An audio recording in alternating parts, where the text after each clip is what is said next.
Hello, everyone. Uh, uh, I'm Adrian, and this is my friend Damon here. Welcome to this Habs Tonight segment. This is Coast to Coast Hockey, episode number 2. So happy to be here. Damon, how are you doing, my friend? Doing good. We're pretty pumped up to be putting out a new episode. Yeah, for sure, man, for sure. There's a lot of news coming. Let's get right in the mix here. Let's kind of recap the Habs last week and their performance. They went 2-1 last week, wins against Toronto and Winnipeg, and a loss against the Florida Panthers on Thursday. There's been some bright sides to this past week. You know, they played a great game on Saturday against the Leafs. They came back and won in overtime. Rem Pitlick, sorry, with a very nice shot and goal to win the game for them. So, Damon, what are your thoughts on the Habs going into this week? I think the Laval Rocket had a really good game against the Leafs, and the Laval Rocket just continued to play really well, though. But just putting jokes aside, though, I think the Habs played pretty well. Besides that Florida game, I felt like we kind of lost it after we lost that coach's challenge, which I don't know if you want to touch on that later on in the show, but I feel like after that goal, we kind of lost the game. But then the game against Winnipeg and then the game against the Leafs, I felt the spark was there, and then we also, I think we also played a good full 60 in those games. And then Raphael Harvey Pinard, man, that guy, he played a really good game and he made himself noticed for all the right reasons. But I also wanted your thoughts on Rem Pitlick because I felt, especially in the game against Toronto, he looked like the Rem Pitlick that we had last season. Yeah, man, he looked phenomenal. Even in like the game I went to when he was it was Laval versus the Marlies a few weeks ago. Um, Man, the speed on this guy is just unreal, and he was just creating scoring chances and just doing it all out there, right? So he's definitely been playing really good the last little while, and hopefully he can stay up with the team long term. Full time maybe throughout the season. Personally, I'm a really big fan of his. Again, had a great season last year too, so you love to see that. You love to see him coming back and playing well. I agree. And also, I've been thinking that he's probably going to finish off the season here because of all the injuries. Like, we have Drouin out, we have Evans out, we have Armia out, we have Sloth out, we have Caulfield out. Him and Sloth are likely done for the season. We have Gooley out. So, what do you think Yeah. some things in our lineup will look like? Because I'm just thinking a bit more about how the lineup will look, and I'm thinking a bit more about the top line. Do you think we should keep it Suzuki, Anderson, and Pitlick, or is there anyone else you'd like to see get a look in the top line? For right now, with where their roster's at, keep it like as it is. Again, both Anderson and Pitlick have so much speed coming off those wing sides there, and obviously Suzuki is Nick Suzuki, right? So no explanation needed there. So I think that's a great top line. I think also for those guys to succeed, you need to give them Nick Suzuki on their lines. So I think you just keep it as it is right now, and they're playing some good hockey. I was also thinking about this. This is going to probably piss off a lot of people. I was thinking maybe about giving Dadonov a bit of a chance on that top line because he's in the last year of his contract and we're probably going to try to move him at the deadline. I was thinking there's not too much risk behind putting him there, put it by putting him on that line for a bit. So I was thinking if you put maybe Anderson, Suzuki, and Caulfield, I wonder if that line you think could boost up his trade value if he gets more in the score sheet and puts up more consistency into every game. Yeah, that's a good point too. Actually, I mean, yeah, Dadonov's on a contract year. Maybe try to get his trade value up if he is a you know suspected trade piece for Montreal in the trade deadline next month. Yeah, why not? I mean, at this point, they're kind of in a position where they kind of have nothing to lose in a lot of aspects because they're the bottom of the league standings or at the bottom of the Atlantic Division. So you got to think maybe, just try anything, right? And just see what works and, maybe can benefit the future in terms of, guys getting their value up and trading them at the deadline. And also, maybe giving some of the young kids a chance as well and just giving them a shot. And also speaking of like the kids and some of the Laval players, it's a good point you mentioned. And I wanted your thoughts on that line against the Leafs because I felt like this line was always in the offensive zone creating something and always shutting down the Leafs' top players. I was thinking about Harvey Pinard, Pizzetta, and Belzile. I know Steve Dangle was really annoyed by that, which is always a good sign. It's always kind of nice as a Habs fan. It kind of is nice to say whenever you see Steve Dangle annoyed and freak out on his LFRs, it is an absolute W. How did you feel about that top line? Yeah, man. I think that like that line, you're saying the Belzil line, they played well. They they just those are three good players I find like that are good bottom six guys that just do great things, right? But Harvey Pinard, though, going back to him, I remember last week on the show we talked about, what do you think he's gonna do, like in the next coming years, like with the Montreal Canadiens, and I really hope they like you said, Damon. I hope they keep him up for the whole season. He's just got such a unique skill set, I find, and he just again he's one of those guys that just does it all. And watching him a few weeks ago live was really fun. He's just again a guy who just does it all and just gives it everything he's got. I agree. That's a good point. Also, I find that the nickname that the Laval fans give him, Lavaliger, I'm pretty sure it is. I find that's very reflective of the kind of player he is because he's always gritty out there, skates really hard every shift, and then he just does whatever his team needs to do to get the win. And in the end, like that goal against the Leafs, I don't know if that should have been necessarily a goal, but like that was a good full effort by him. But the problem is the Leafs defense wasn't back checking and playing solid enough defense on that goal. Yeah, you know what? It's a goal. It went in, and we'll take it. So there you go. Going back to what you said about like Lavaliger, like his nickname. First off, I didn't know that was a nickname they had for him, which is pretty awesome and very unique because I do see a lot of Gallagher in his game. Like when I was at that game a few weeks ago, he was in the middle of everything. He was like after the whistle, he was getting into it, and like I got a video on my phone of him like getting into a scrap, like gloves off, like helmet flying off. It was great, man. He's just one of those guys that just a heart and soul player, and man, he's something else. And I hope he ends up staying up with the team full time. I agree. I don't know if it'll be this season, but the more I see him in the NHL, the more and more he looks ready. But I just wanted to ask you about that Florida game because something that it feels not sitting right with me was that coach's challenge. I remember that one with I think it was Sam Reinhart's goal where Matthew Kachuk kind of set a pick against Sam Montembeau, and then he was diving to get back into the net, but because of Kachuk setting the pick, he didn't really have the opportunity to get back in there and play his position. Did you think that coach's challenge should have been successful, or do you think that the refs made the right call on that? Because I just felt very divided on that call because I understand maybe where the refs may have been coming from in terms of Montembeau was outside of his crease, but as an offensive player in the offensive zone, I don't think you're allowed to get in the goalie's way in terms of getting back into the crease. To be honest, I didn't see that goal. I'll be completely honest, but if the way you're describing it, it shouldn't have counted. If you're preventing the goalie from getting back in the net, and stopping you're taking away his ability to stop the puck. Usually, like traditionally, that does that's not because it doesn't count, right? As goalie interference, you would say.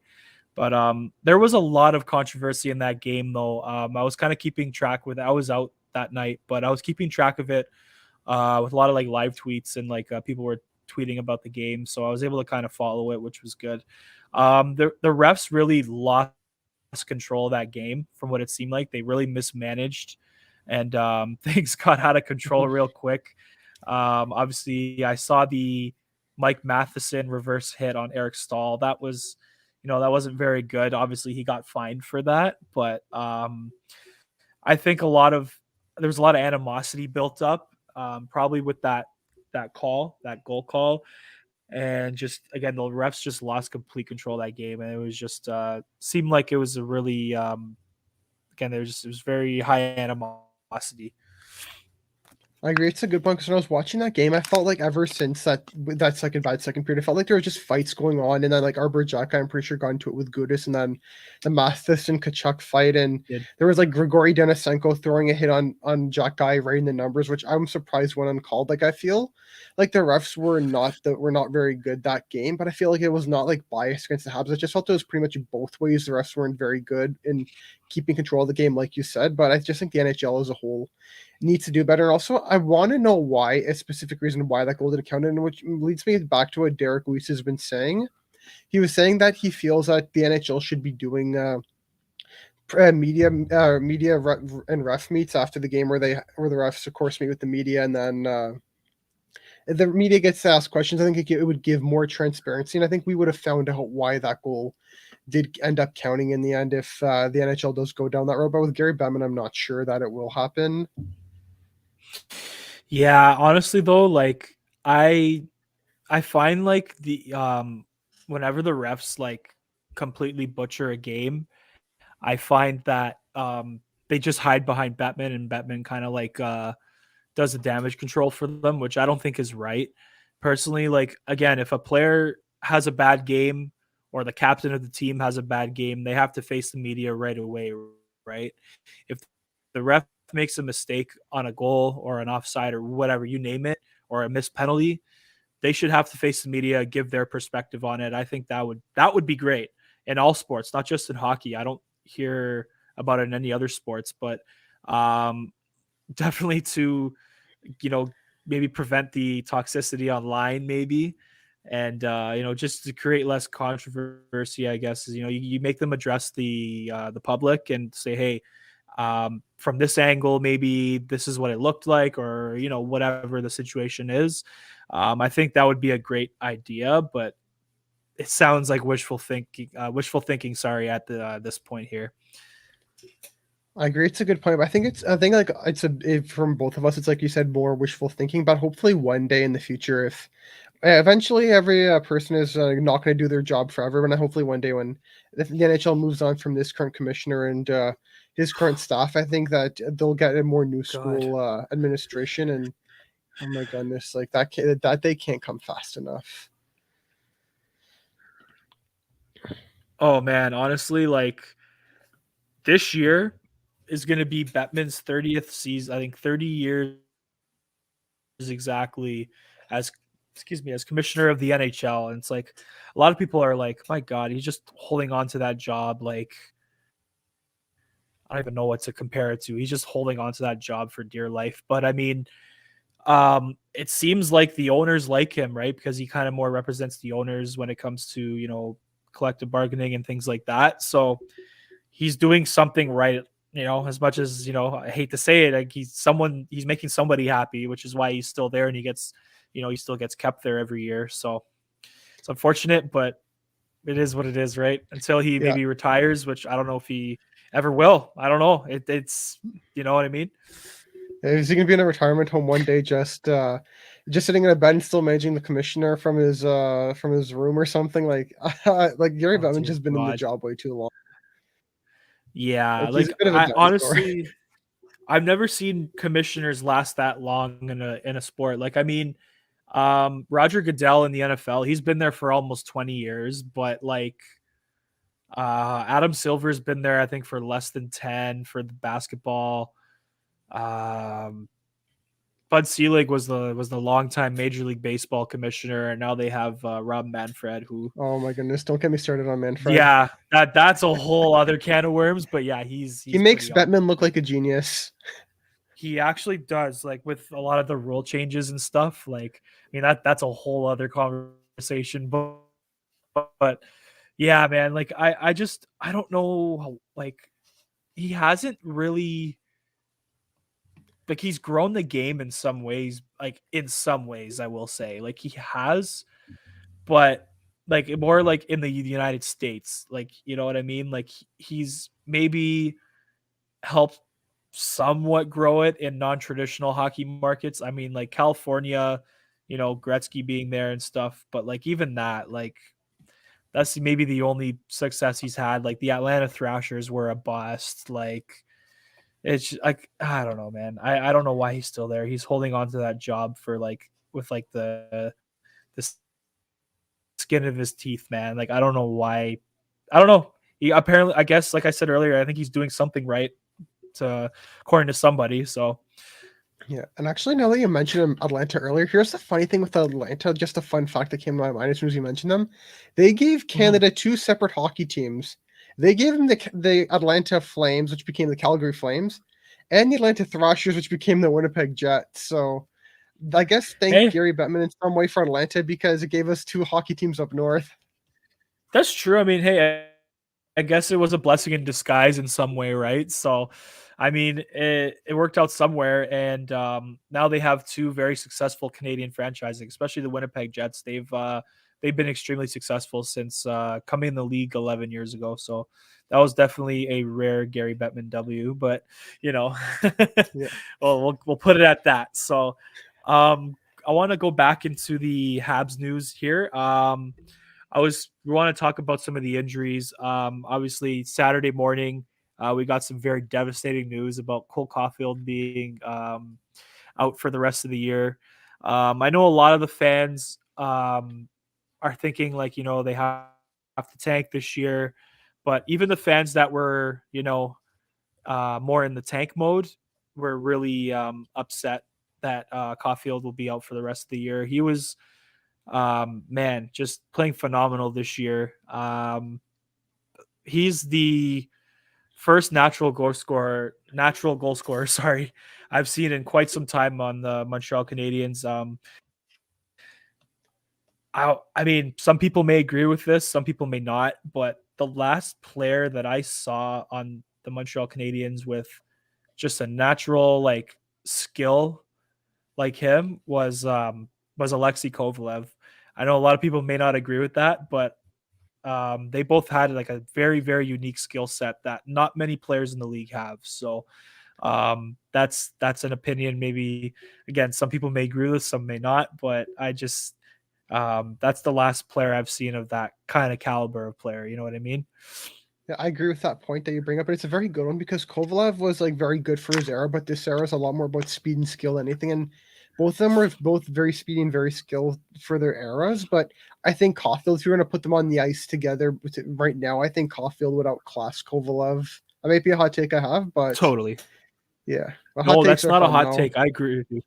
Yeah, they are fun, but no, that's not a hot take. I totally agree with you. Like, again, Kovalev's time in Montreal was very polarizing in a lot of ways.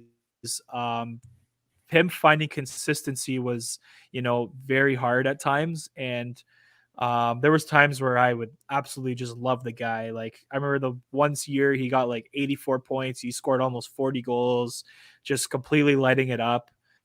And then there was times where like he's like barely involved in the play, like just his head wasn't in the game, and you're just watching your TV and you're like, what's this guy doing out here? Like, why are they paying him so much money to like just coast around like it's shinny or something, Like it was frustrating, but at the same time, he did a lot of great things for the Montreal Canadiens franchise.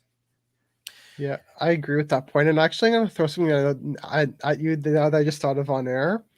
So, who is your Sure. favorite number 27 like that played for the Habs? Because there's a lot of good ones. Like Kovalev was a big one, and like Galchenyuk was probably my favorite growing up because I literally grew up with Galchenyuk. Like ever since I was in elementary school to high school, he played in the Habs, and he was always one of the most exciting players to watch. To watch. Who is your favorite 27? That's a good question for the chat. If anyone's for anyone that's listening, sorry, put your favorite number 27 in the chat. We like to get your answers. But man, that's a tough one because again, Kovalev was one of my favorites growing up. I loved Galchenyuk in the beginning in Montreal. Romanov obviously is the most recent one. You got maybe Carl Alsner. No, I'm just kidding. Totally kidding. But Only no, one all due season in respect to him. 27. Yes, that's right. Yeah, no, all due respect to him, but like no. I'd probably say that I could think of off the top of my head, probably Kovalev. He was again one of the first players that made me fall in love with the game, along with Saku Koivu, right? So Kovalev's wrist shot was one of my favorite thing seeing every game. So definitely him. I would go with him. Yeah, that's a good point. Yeah, and also I just want to switch gears a bit because Sure. Caulfield's going to be due his big boy extension this summer, and we Ooh, want to talk yeah. about AAV and tournament. This is going to be one of the funner parts of the show because this is gonna be a fun part where we could either look like we're geniuses or we could look like we're total idiots. So, who wants to go? It's Do you all in want to go fun, first man. on But this? yeah, big boy Cole's about to get paid this summer, guys. So, um, yeah, obviously they're gonna go 8 years. He's still very young, right? You want to go as long term as possible. Totally understand. Ooh, term. I mean, sorry, not term. Money. I mean, if Suzuki's getting 8, I think he can get similar or more. I think he's gonna hit at least 8.5 or 9 at Ooh, least. that's gonna be interesting to think about because I see some. I'm gonna say term. I mean, as well, 8 years. But for the AAV, I think there's interesting bargaining chips from both sides. That Caulfield scores a lot, but he's not as good defensively. And the Habs could say we're paying Suzuki Yeah, this much, 8 million, and he does more for us than you do. Like you score points, but you don't. But you're not as involved in special teams and different defensive situations. So I could say 7.5 or 8. that's fair. Like Yeah, that's the way I see it right now, and this is a good point from Colton as well. yeah. This if the Habs were smart, they should not pay him more than Suzuki. Set the example. Yeah, that's a good point. That's a good point, Colton. Yeah. Oh yeah. Never know though. I have a feeling. I mean, I feel like Montreal's in the situation too, where like Cole obviously loves being a Hab. It's not like where the play like I mean Cole has a lot of leverage in the situation. Any player that's as valuable to their franchise as Cole Caulfield is to the Habs has a lot of leverage on their side. But then there's some situations where some players just they'll stay unless they get paid. But if he takes maybe an 8 mil or 7.5, I can see that happening. Or I mean, with his natural goal scoring skills, I mean, I can see him getting close 8 or 9, maybe, but you never know. Hopefully, they get him locked up soon, so we don't have to. It doesn't have to be a distraction, and yeah, we'll see what happens for sure. Yeah, I just hope this doesn't go to arbitration because I remember Dale said on the very first I think it was the very first episode of our show that we ever did. He was Mhm. talking a lot about interest. He brought up a lot of interesting points about what happened with PK Subban in his arbitration, and I remember Marcus Stroman. Just also now that I'm also a Jays fan, and I think about that arbitration situation, that was a big Mhm. mess, and I feel like Stroman was never the same player, and Subban like he never left that arbitration the same person. So that would be my one concern. I don't want the situation to go to arbitration whatsoever. Yeah, I agree. But if it's a really insane amount, like 10 million, maybe don't pay him that much. But like at very most, like maybe 8.5 or maybe 9, depending on how much the cap increases. Like is like my Yeah, absolute ceiling.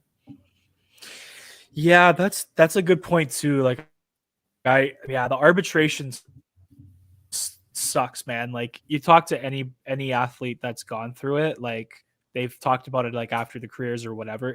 It just sucks because you're basically listening to your boss tell you why you don't deserve more money, right? So it's like hard, like even just as a human being, at times it can be really hard, like listening to your flaws. I mean, there's constructive criticism, but like I remember like once Jeff O'Neill. I know Jeff O'Neill wasn't a franchise player, but I remember he talked about arbitration. I think when he was with Carolina or something, he went to an arbitration hearing or something along that lines. He said he's been in arbitration hearings where like he didn't even want to play for the team after. So I know those arbitration hearings can get pretty toxic, probably from what it sounds like on the outside here as a fan and stuff. But um, yeah, just hope. I don't think it'll get to that point. It seems to be like a very healthy relationship between Caulfield and the Habs. Doesn't seem like there's any animosity. And the funny thing is, like, my brother and I were actually talking about the PK Subban arbitration the other day. Actually, we were just talking about it, and yeah, I agree with you, Damon. I don't think he was this. I don't think he felt the same, like in some ways after that. Even obviously, like other athletes too, right? It's just changes your perspective. I think in some ways. I agree. And Colton also brings up Listen to this another point here, comment like here, like Bergeron in Bergeron in Boston. Boston. That's a very good point. Like Toronto, I will say this: I think they had Like Bergeron in the more I think Boston, he about that, players. Good point. yeah, like the way I Yeah, think about it like now, like Toronto. the more I think Yeah. about, yeah, with Toronto, I think they had a plan initially, but I think the one that once they saw Tavares on the free agent market, they're like, oh yeah, we're signing him right away. We're giving him whatever he wants, and they didn't really think as much about the long term future. And that's why they're still in that same position they were in like 5 years ago, which is something that we thought they'd be past by now. Mm-hmm. But now Yeah. that's an interesting subject of what they do if they lose again in the first round. Because if you can't beat the Laval Rocket, what do you do? It's crazy. Like I don't know if like I don't know what like every year it seems like it's the same question with the Leafs. Like again, it's the same cycle. They great in the regular season, they make the playoffs, they choke, and then off season comes and they're like, "Oh, what do we do? Who do we trade? What do we do?" And then like they're either stuck in no man's land with a first round pick and they're not going to be able to pick high enough to get a decent player, or they trade their picks away. Like I don't know, man. They're playing good right now, but it's the same. It seems like it's the same script every year, right? It's great regular season team, and then come playoff time, they have nothing left in the tank. So definitely, I don't know. Everyone's been saying like the last couple of years, like what's next if they don't do this, right? And I know Dubas and Shanahan, I think, are on contract years, so um, anything can happen. If they haven't even been offered a contract, apparently, even before the season, they didn't get offered a contract. So that tells you that their jobs could be on the line potentially. Not signing next year. I agree, and that's a good point that you mentioned about their jobs on the line because I know that Rogers, like the owner of the Leafs, they invest a lot of money in the Leafs, and if it's in the what gets you the most money in sports is always winning and going deep on playoff runs because ticket sales, TV revenue, and all that increases the value of everything and allows the companies that are owning the teams to make more money. So the way I see it now is I wonder if they maybe get small extensions and they say, Mhm. you know what, like we're not going to give you as much money. We're gonna let you keep the best employees on, like maybe the best development staff scouts and all of them. But later on, like, sometimes I just think about this. Einstein always said the exact definition of insanity is trying the same thing over and getting and expecting this different result, expecting the same result, different results, whatever the quote was. But they're getting like the same results every year. Like they keep going in with this major core of these four players, and they keep getting knocked out of the first round in Game 7 every single year. So at this point, if it happens again, you have to move one of the big four in that core. I don't know which one's going to be between William Nylander, maybe John Tavares, or if maybe Marner or Matthews. I mean, I don't think Matthews would go potentially. I think they would want to keep him. But if let's just say Marner doesn't have a great playoffs, I could see them moving him. But it's still really interesting to speculate and think about what the Leafs are going to do in the future if this happens again. Yeah, man, it's just a weird. They're in a really weird spot. Like, um, I think if anybody goes, it's probably going to be Nylander, which is unfortunate because he's such a player with such a unique skill set that not many guys have in this league, right? And I do like Nylander, even though I'm a Habs fan. I would take him on the team any day, and I might get some heat for that. But guys, it's really skilled player, right? But um, going back to that, like I don't know, man. It's just every year it seems to be the same script.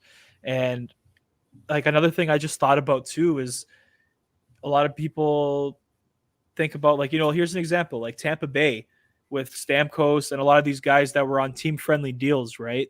A lot of these guys on the Leafs are making, over 8 million, 9 million a year, right? And it's just hard to build a team with the flat cap. Like our cap isn't really going up much these years, obviously with the pandemic and everything, right?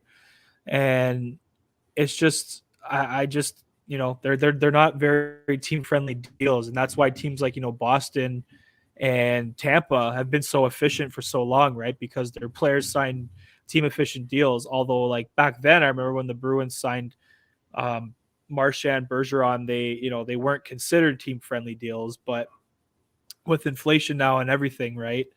Um, it's just crazy to think about. But another thing also is, the beliefs that those players are asking for more money. I don't know if maybe like the taxes have to do with it. Like again, I live in the Greater Toronto area. The taxes here are pretty crazy, so it could be that, but you never know. Yeah, it's a good point you brought up there. Like, and also when you mentioned about Boston and Marchand and Bergeron's contract, like those were very good contracts. And I remember at the time, I think when Marchand signed it, he just came off that World Cup of hockey where he played phenomenally. And the more I think about that World Cup of hockey now in Marchand, I feel like ever since that tournament, Marchand has somewhat became the best player he possibly could before, because before he was just a rat on the ice and that's all he really was. But then he became a rat on the score sheet as well. Like, I don't know if you agree with that, but that might just I be agree. me throwing another No, fun hot take. no, that's definitely a fact because I'd say before, like I think like the 2015-16 year was when again Marchand kind of like really elevated his game into that elite player he is now. He was obviously always a really good player. I don't have his point totals season per season like in front of me right now, but I know things like drastically changed after that, like around that time that you're saying.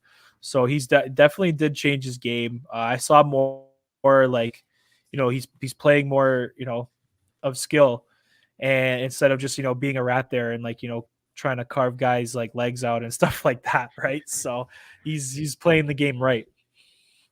Yeah, and I like this comment here from Colton. Kudo to Marchand. He refused to be paid more than Bergeron. That's a team player. And also, what makes him a team player is having that joke played on him when they were announcing the Yeah. captain in 2021, where they played a joke making him think where they made everyone think it was Marchand, but then they really gave it a Bergeron. And I found it funny they actually printed a jersey with the C out with Marchand on it. That was a funny prank.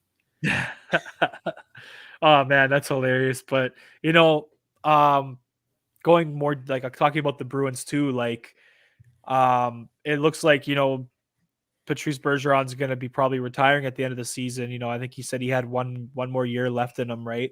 I can really see Brad Marchand becoming the next captain of the Bruins after this season. Either him or McAvoy, right? So I wanted to kind of touch up on that. I think Marchand can get the C, or if not Marchand, it'll be McAvoy for sure. I think that's a good point because Marchand is not that old. He's 34 years old, but for a forward, which isn't that old. And he has 3 years left in his contract, but also McAvoy is another interesting Oh, option because he's we good? 25 years old. So I think that that is a pretty, like, those are both pretty good options, but it's kind of hard to nail down on one right now. But I think it's like either way, it's still pretty Hmm. good, like pretty good to think about right now. And I think Marchand could be the guy because he has a veteranosity there, but it depends on what the boys' club in Boston will want to think about long term. Because Boston are a very interesting management there, and yeah, Yeah, no, for sure. It's definitely a boys' club there. It's been the same group of guys for pretty much for more than a decade, right? With like obviously Bergeron and Marchand being there for a while, and Pasternak's been there for quite a while too. So it's the same kind of guys. But kind of going into it too, I saw a report last week on the score that the Bruins and Pasternak are actually talking contract, which is actually pretty good because for them, sorry, it's pretty good. Not good for the Habs or anything, but great for the Boston Bruins and their fan base that obviously they're arguably their best players actually engaged in contract talks because it seemed like for a while that Pasternak was like really reluctant to stay in Boston. And I think the coaching change might have changed that. I heard might have changed his perspective and his opinion on it. So yeah, Damon, what are your thoughts on that? I think that's interesting because initially, as soon as I heard that, it didn't surprise me. I thought he would be on the way out, but I don't. But it's something interesting still to think about because I think that if Boston wants to sign him, they're probably going to either want to go the 8 year route with him, but I'm not sure they'll be fully competitive for all those 8 years. So I could see somewhere between a 4 and 8 year contract for Pasternak, with the AAV being at least maybe 8 million, like upwards of 8 to 9 million right now. That's the way I see it right now with Boston. But there's still so much uncertainty with that team and their future because there's so many variables right now. Whether who's coming back, like you said before about Bergeron and Krejci, this likely being their last year, and then they don't really have a solid number one center in their system that I can really think of unless they're able to find someone in free agency that could Mhm. potentially fill that gap. So it's a really interesting subject just overall. So I'm going to finalize it with I think 4 to 8 years is the term, put somewhere in that range, and then 8 to 9 million as the AAV. That's a pretty good prediction. I'm gonna go with 8 years. I'm gonna go 9.5. I can go 9.5. I can see I nine point think five. he's earned that money.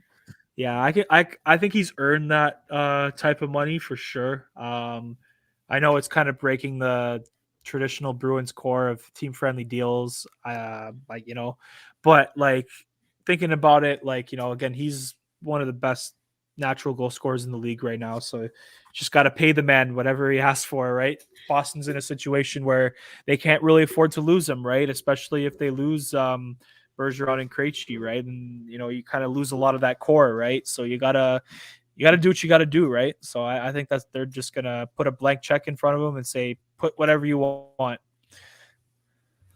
This is a good point again from Colton. Habs just need players like Suzuki and King Arbor that want to play here. Yeah, Agreed. Agreed. did you That's a ever good see point. that yeah, did you ever see that documentary that Death Sportsnet released with Elliot Friedman and Arbor's parents? Yeah, I literally just watched that like 2 hours ago. Actually, I'm not even kidding. Right before I ate supper, I was watching that, and very, very touching, very emotional, and I was like, that one really hit me deep. Like um talking about Arbor too. Like again, just I haven't seen a player like him, on the team in such some time. Like a guy that just does it all, right? And just seeing like his upbringing and how he's very inspirational in a lot of ways. Sorry, like a lot of ways where he didn't have anything given to him, and he talks about his journey playing AAA, and getting overlooked in the OHL draft a few times, and even on the Chris Nyland interview, he talked about being overlooked by the NHL teams as well. So he just kept working, and just kept working hard, and just doing what he's doing, did what he had to do to get by. And I just respect guys like that just just never give up. Like even like like the founder of our channel, like Dale Weiss. He was another guy that was very inspiring in a lot of ways during his hockey career, because he was another guy that didn't really have anything given to him, and he just worked hard, and he had a very successful career, right? And I always respect guys like that. I really like a lot of these guys. If typically like when I was a kid, I used to like the Stars, but I find that these guys like the Dale Weisses, the Arbors, and all of them eventually became my favorite players because Mhm. of all the hurdles they had to go through and everything that they got in life. It wasn't given to them; they earned it. Like Arbor, especially finding out that he was passed on twice in the OHL and twice in the NHL, but kept going with it. Like on the Nyland interview, I think he was talking about some of his routines that he did to get bigger, and he was talking about some of the meals he ate and like how much harder he trained and how much more he improved. Like it's amazing just to see like how much work he put in and to see where he is now, and like that is that should be there. That should be a movie right there. Like I don't know if you saw that Antetokounmpo movie about his parents. It was called Rise, and it's on Disney Plus. It's about his parents escaping. I don't remember where it was initially, but essentially they escaped war, and and eventually they went to Greece, and yeah, and he's like, it was all such an intense story. And I honestly think like that story about Arbor would make a good movie. I totally agree, man. That would be definitely something for Hollywood for sure. Um, I want to kind of change gears a little bit here, Damon. I want to go back to, we were talking about Yuri Slavkovsky. Obviously, he's out for the rest of the year with a lower body injury that obviously they don't really specify now.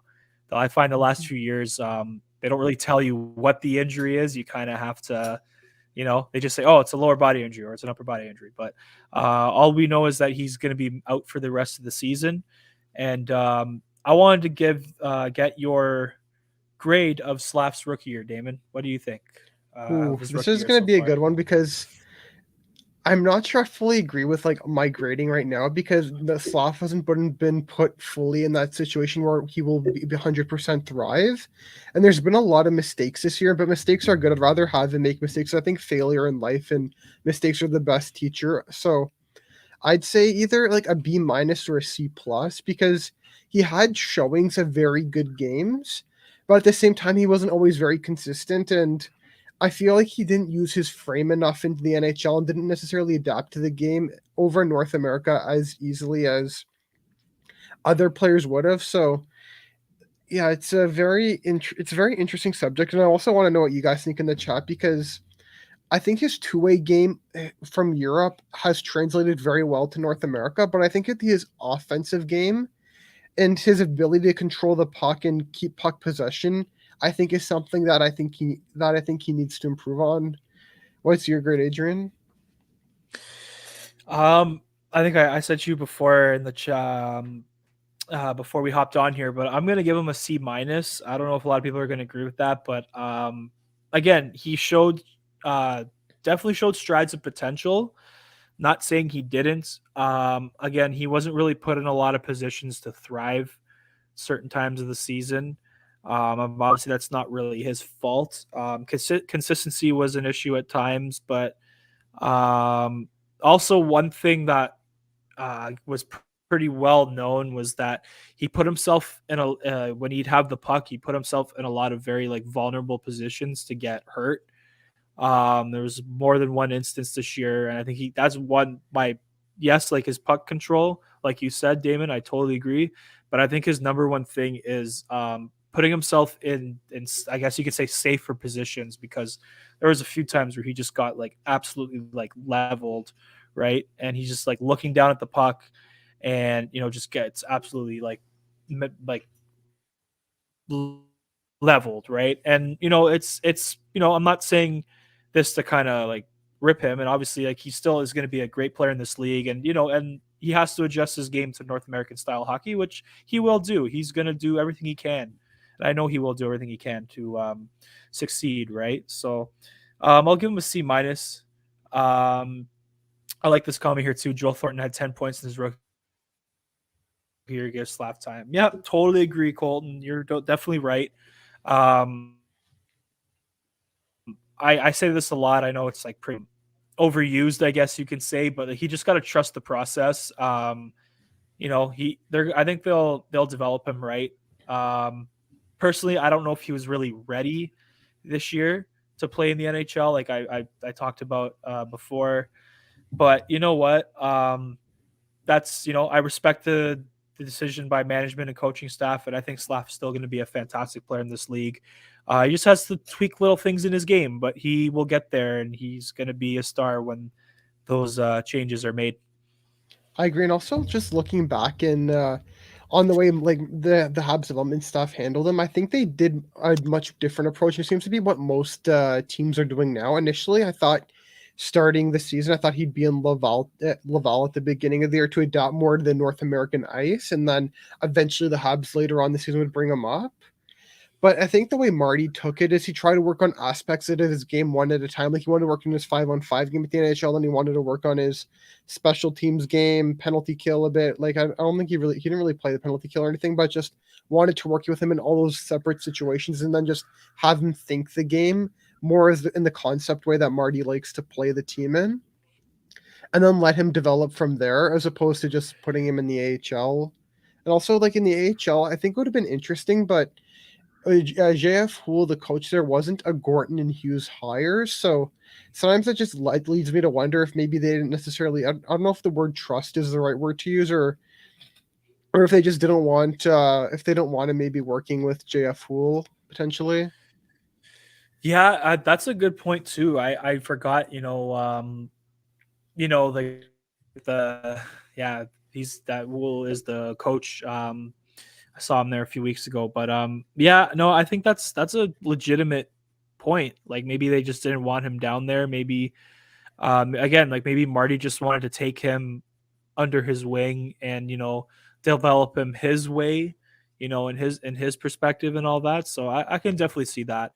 And I know Marty's gonna work with him, and he's gonna work with a lot of the kids on this team, and they'll get there. I'm telling you, the Habs.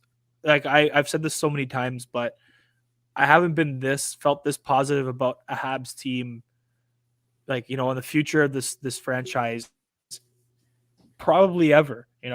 Maybe the last time was when like PK Subban, Carey Price, Pacioretty, like that era of Habs hockey. I had promised, but like this, because it's more long term success. I'm just feeling very positive these days, even though they're not playing the greatest this year. But I'm still trying to remember that everything's a process, and all the best teams in this league have like taken years and years and years to just trial and error and just like rebuild, developing their youth players, and just that's how you do it. I agree. That's a good point you bring up about development. Like, yeah, like you have to remember, like a lot of the teams that went on to have success for a long time, like Pittsburgh, early 2000s, they nearly relocated to Kansas City. That's how bad they were. They were getting fans in the building.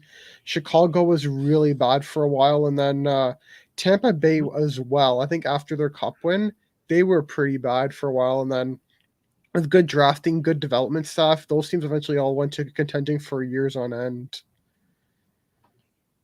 Yeah, like you're saying, Pittsburgh, Chicago, Los Angeles Kings, um, just even the Capitals too. The Capitals were when I started watching hockey, like when Ovechkin broke into the league, like Capitals were like bottom of the standings for like quite a few years, right? So it just takes, again, it just takes time. It's a process. Like I know I keep oversaying it, but you got to trust the process. And obviously, you draft players, but you gotta develop your players too, right? You can't just like put them in situations where they're not going to thrive. Like I found, like the previous regime did that a lot, where it was just, oh, we drafted this this high chip prospect, and now he's going to play, and they're not thinking about long term, how are we going to develop this player, how are we going to elevate his game, how like what dynamics is he gonna, like like analyzing the player individually and stuff like that. Like I just found like it wasn't really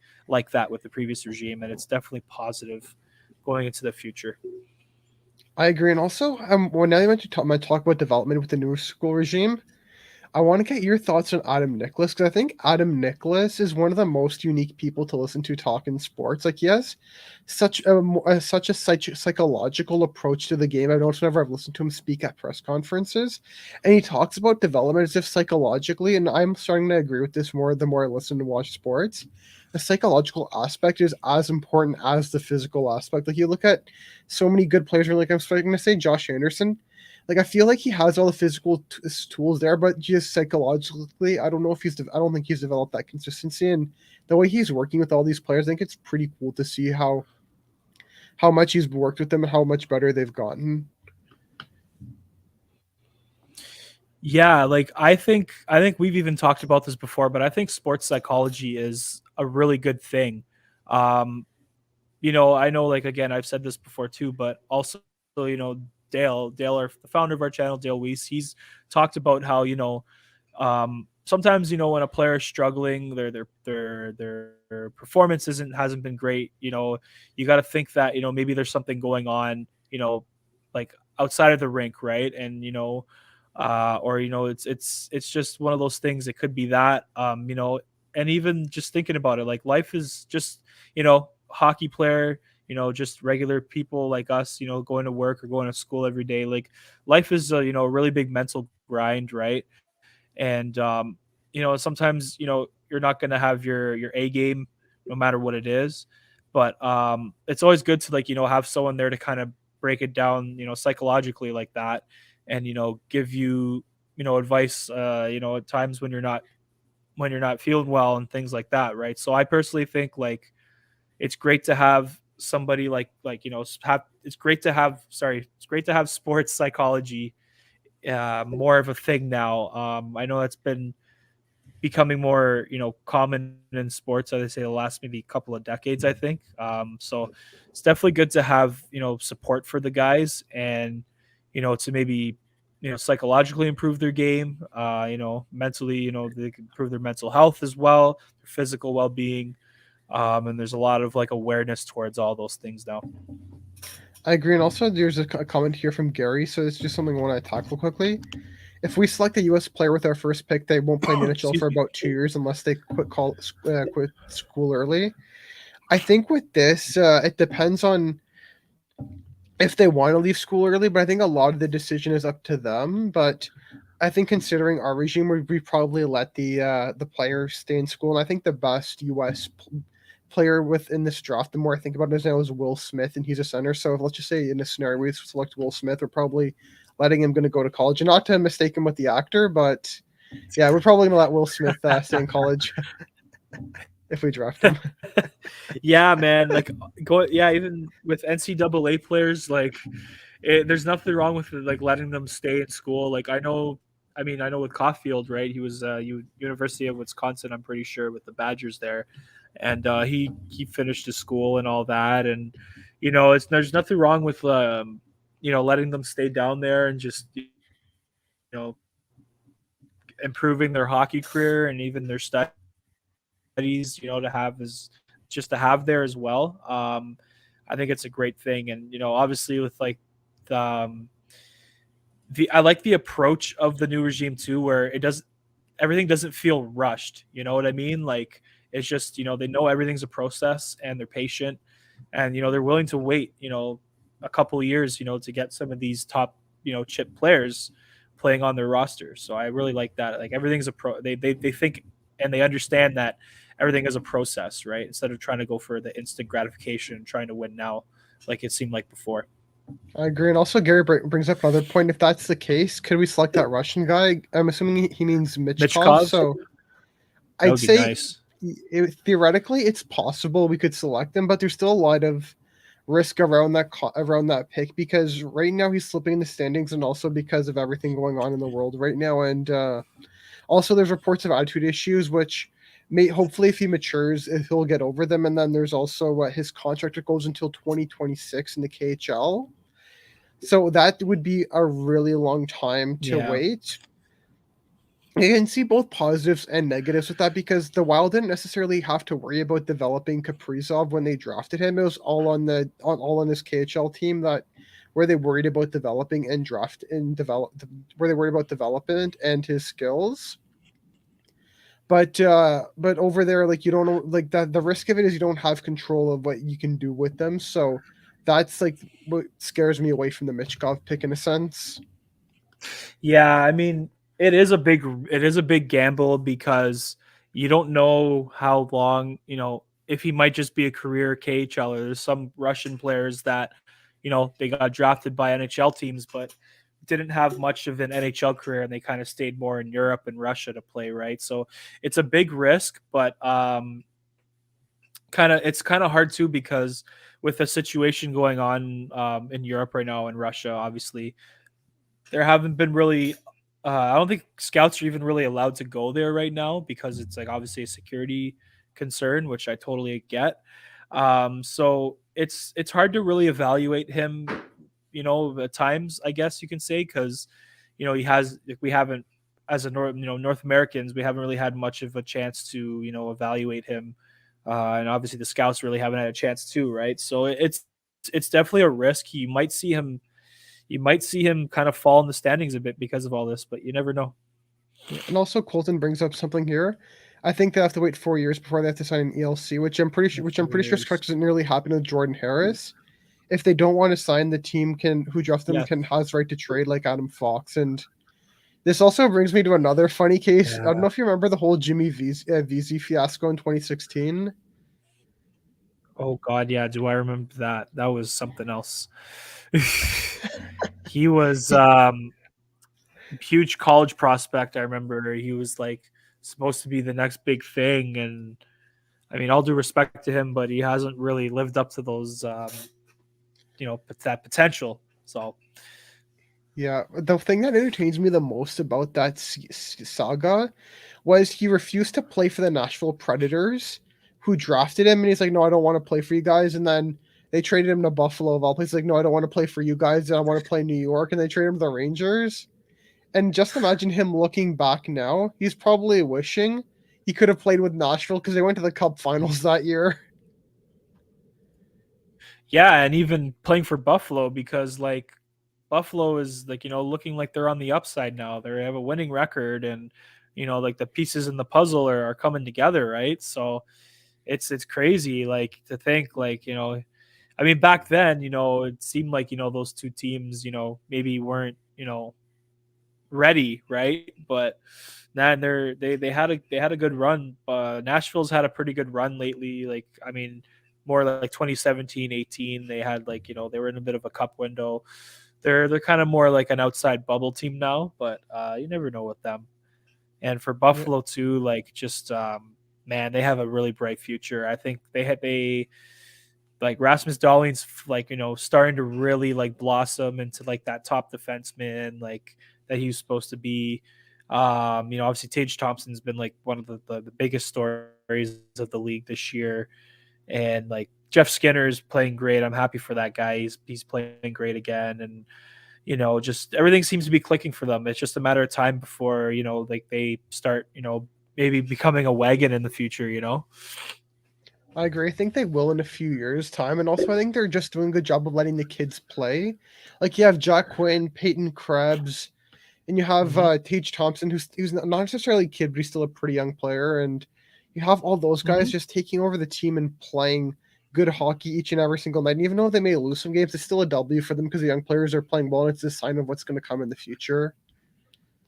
Yeah, man, I love Dylan Cousins too, and Oh, yeah, I one of my forgot him. favorites players. Oh, he's nasty. Even like I love Alex Tuck too. He is one of my favorite players in the league right now. He is just I love that guy, man. Even when he was on the Golden Knights, I saw like the guy has such a ton of skill and like just such a great player. So, and he again, he's from Buffalo too. Like he's like such a Buffalo guy, and you can just tell he loves playing there, and you love to see stuff like that. Yeah, and also now you mentioned Alex Tucker reminds me a bit of something from the Jack Eichel trade because he released his statement talk saying, "I'm so happy to play for the Sabres. This is my my childhood dream, and I'm just absolutely thrilled to get started." Like that is Mhm. someone like it's a nice story to see when you see some NHL player play for a team that they grew up cheering for.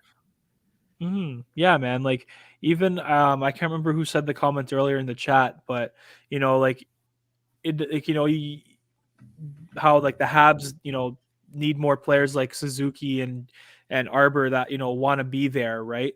Yes, this comment here it was Colton. I got to give you a shout out there. But yeah, like the point being, like you want guys that want to genuinely want to be like a Montreal Canadian or Alex Tuck's case. Like he really loves being a Buffalo Saber. Like he just cherishes that so much, and that's what I find. Obviously, you need skill and everything else, but having guys like that just enjoy, cherish every moment of being on a team is like how you build a successful team as well. I agree, and also I just want to switch gears just for actually I just want to touch on this comment by Gary just before we switch gears. Sure. TSN Craigslist. Bedard, as we know first, but second pick is Edward Chalet. Bruno, very interesting. So, what did you think of that? Because I think it's going to be Fantilli, but Chalet had a very good World Juniors at the same time. Yeah.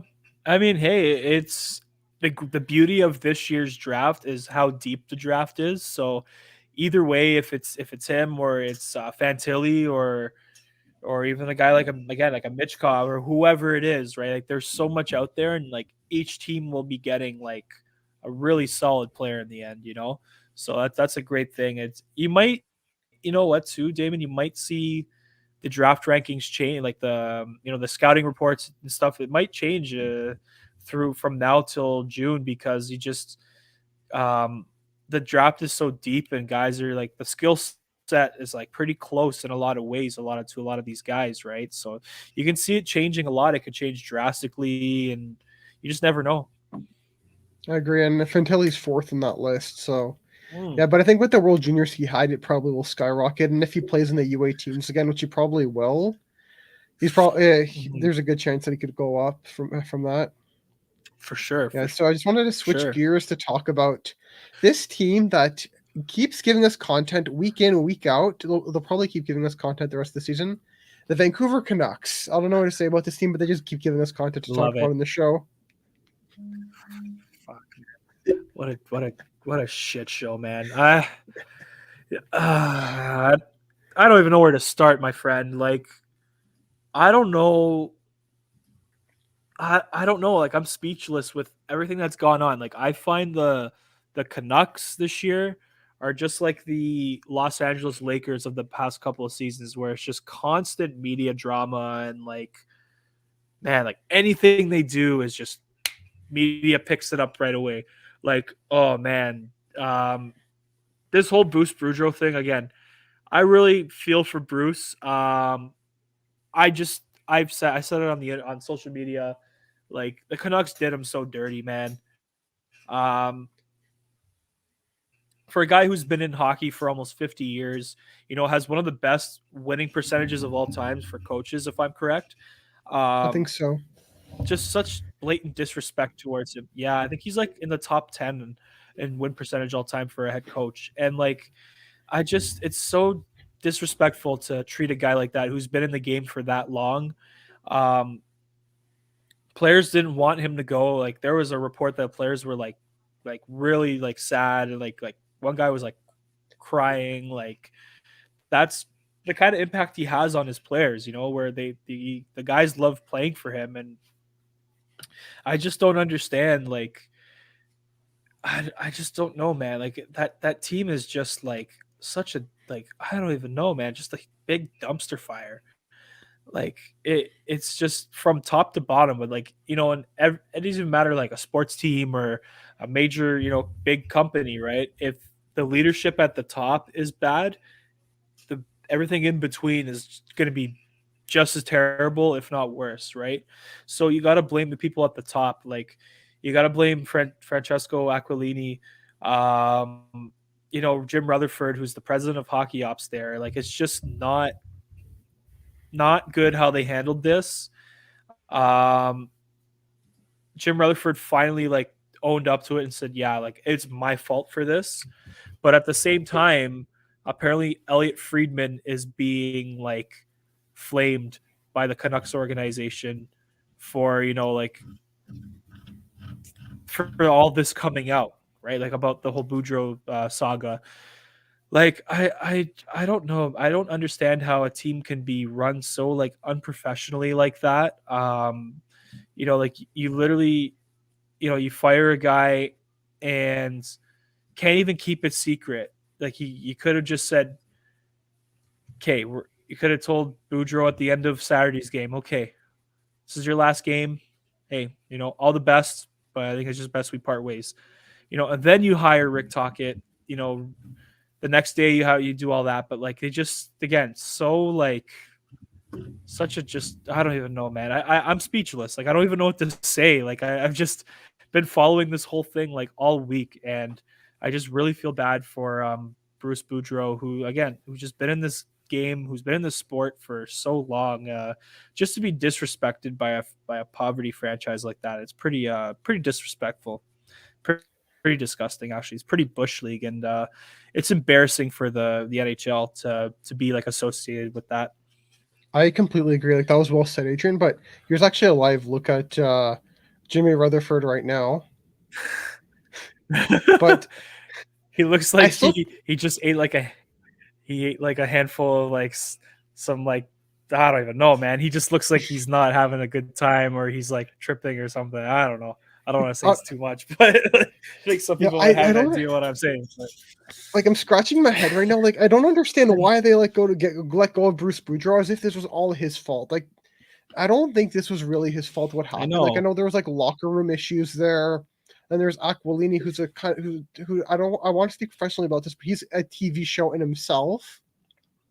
Yeah, he's a And then you he's a have the big time management. clown. Yeah, you have that whole like saga going on there, and the most entertaining thing they're putting out the Canucks is the media, not the games, which is what should be entertaining us.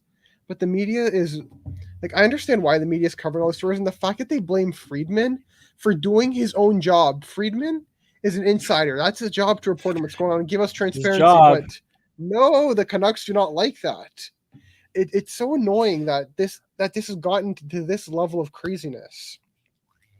Yeah, But I man. don't. It's just This is not the first story this year, but it won't be the last one. I can tell you that. it's ridiculous. Sorry, no, go ahead, buddy. Sorry.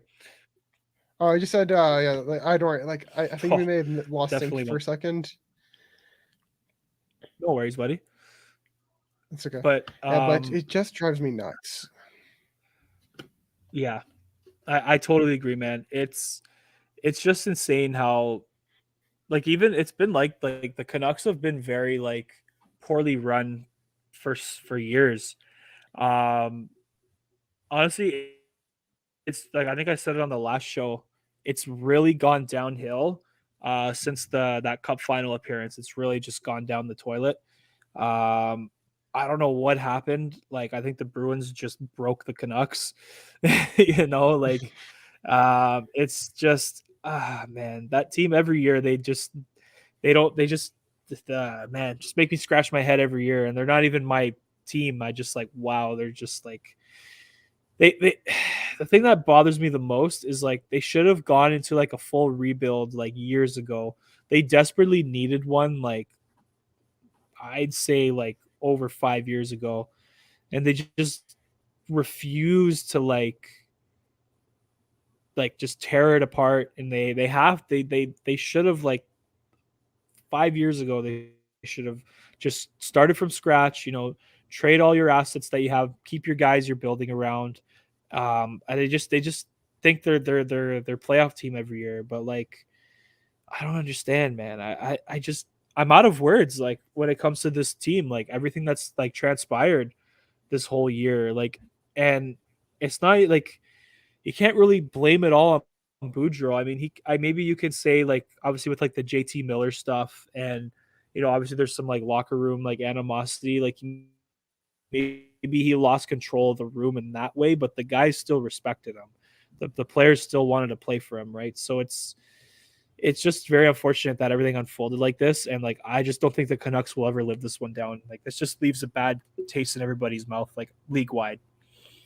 I agree, and like I just actually want to throw in the spot here, but like, but just because this came to mind, so I'm just gonna run through this quickly. If you were Canucks armchairs and they just decide, you know what, Aquilini wants to make us to give us full creative control, what do you do today? Because today, this is what I do: I trade everyone, full scale rebuild, do it. Just Elias Pettersson and Quinn Hughes are untouched, and maybe Spencer Martin for now, I guess, and Thatcher Demko are all untouchables.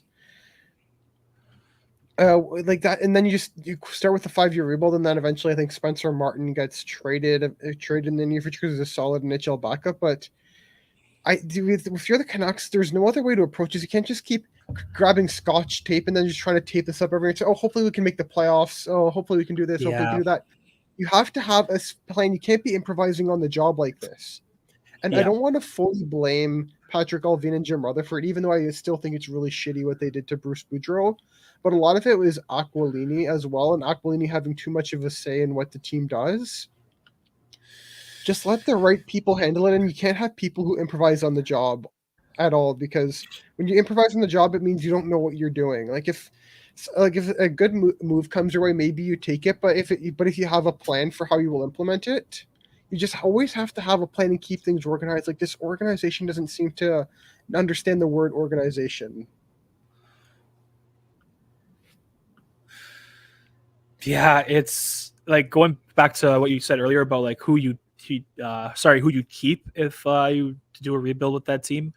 Definitely, yes. Elias Peterson, Hughes. I'd probably keep Thatcher Demko. I think he's a solid goalie. I think he can be good in the future. I'd keep him. Um, honestly, I would have kept Bo Horvat over JT Miller. That's just me. I think a lot of people Same would have done here. that. I think Bo Horvat's just a better player. I think Bo Horvat's a better player overall. I agree. I also think he's more Obviously, he's the dynamic. captain, and he's a great leader. But hey, yeah, I think he is more dynamic in a lot of ways. I think he's just the overall better player, and they're picking JT Miller. Like, I don't understand. Like, yeah, like JT Miller. Don't get me wrong. Nothing against JT Miller as a player. He's a good player, and he's played quite well in the like since he's uh you know um got traded to Vancouver. And he's done some great things for them. But like you got to think, a guy he's 30 years old now. Like, you know, he'd probably be, you got to think about age. But again, the Canucks are just from top to bottom, just like not run properly, and just like, pardon my language, but just a complete fucking shit show, man. Like, just it's just the only way to explain it. Like, pardon my language. I'm sorry, guys, but just I didn't want to mince my words. I didn't mince my words on that, but like, another way to say it. Another way to say it without, just don't want to sugarcoat it. But they're just a mess, and I just feel bad for those fans that are, stuck uh watching it every year. And I'm friends with a Canucks fan, and man, oh man, I feel so bad for him. Like, jeez, man, if you're watching, I don't know how you do it, man. I feel bad for Canucks fans, especially. Like, I don't know how they do it every year. Like, they probably know to expect at this point, but man, just like the fans, like their loyalty. And I do know, like, in Vancouver, they have some of the most passionate and loyal fans out there. But I just feel bad for like the Mhm. really passionate ones, like out there with this whole situation going on. Yeah, man, I think a Like the lot of Bruce. Canucks fans. Sorry, go ahead, buddy. I didn't mean to I cut was you gonna off say there. Go also ahead. the Bruce there it is chance. I remember in his final last two games, like that was really heartwarming though. Like that the fans showed the fans were behind him. Yeah, man, that was good stuff. I was like, that's a good, very, very nice of the Canucks fans to do that. They're good fans. It's nothing against them. It's just the team is just like just so horribly run. And I feel really bad for them for very devout fans, and like having them in the finals. Not I mean, it was over a decade ago, but it was fairly recent, right? Like having them in the finals and representing our country as well. In the NHL, and it's just you hate to see it, but I'm just I'm just very thankful that our franchise isn't like run like that, or anymore, anyways. Because Anymore. there Yeah, was there was a lot of years where our Montreal Canadiens were not very run properly, and things the future seemed really scary at times. But our team is in a great spot, and that's always what we try to focus on here in this channel. I agree. Yeah. And also, I just also wanted to touch on a few other subjects about. Sure. Specifically, I wanted to touch on Evander Kane, like returning to the Oilers. How did you feel about his? Did you get to watch much of the performances from the Oilers recently? Because I thought he looked pretty good, but he was playing on the third line, so not as much his main role with the team because he's more of a top six guy. I remember he was playing on the line with Derek Ryan, so I just think it was a pretty interesting. I think they're trying to ease him back into it right now. What do you think, Adrian? Yeah, I saw like little clips here and there from the other day. I saw the clip in the warm up where Patrick Maroon went up to him and talked to him, and just obviously, like, just to see how he's doing and all that. Obviously, um, Patrick Maroon was the one that it was an accident. It was a freak accident. Let's just make that clear. Where Evander Kane, like, cut his wrist. Pretty much open, right?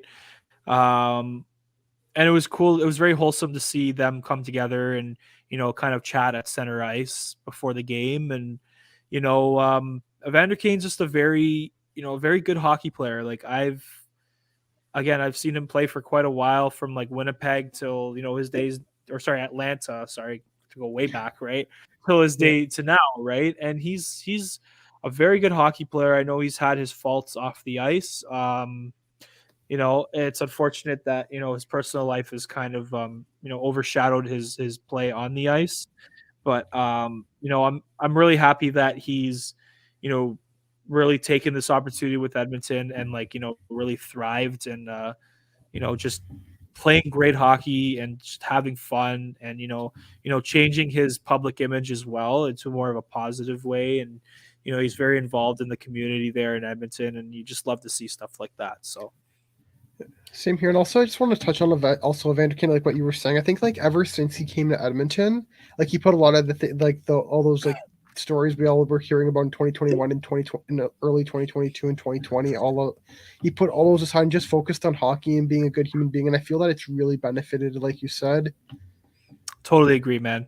It's good to see you just like to see people turn their life around like that and make the most of their opportunity because I think if it didn't work at Edmonton, it probably would have been his last chance in the NHL. So you can tell he really took full advantage of this opportunity, obviously in a positive way, taking advantage in a good way, and he's really become a pretty solidified player in Edmonton. And he's also, again, going back to like you were saying about his first game back.